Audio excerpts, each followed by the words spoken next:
નમસ્કાર દર્શક મિત્રો, હું છું જિગ્નેશ મહેતા. રેમી ન્યૂઝના ડિજિટલ પ્લેટફોર્મમાં આપનું સ્વાગત છે. જોઈએ આજના મુખ્ય સમાચાર.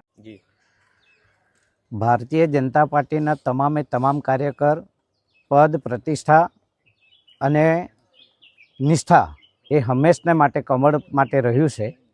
તેવી જ રીતે સ્થાનિક સ્વરાજ્યોની ચૂંટણીમાં પણ તમામ મારો ભારતીય જનતા પાર્ટીનો કાર્યકર નિષ્ઠાવાન બનીને કમળને ખીલાવશે. ચાહે એ માંડવી વિધાનસભામાં આવતી તાલુકા પંચાયત હોય, જિલ્લા પંચાયત હોય કે નગરપાલિકા હોય, એ તમામમાં કમળનું ફૂલ ખીલવાનું છે. અને સાથે સાથે ગુજરાતમાં સ્થાનિક સ્વરાજ્યની ચૂંટણીમાં એ તાલુકા પંચાયત હોય કે જિલ્લા પંચાયત હોય, નગરપાલિકા હોય કે મહાનગરપાલિકા હોય, તમામમાં કમળ ખીલીને બહાર આવશે.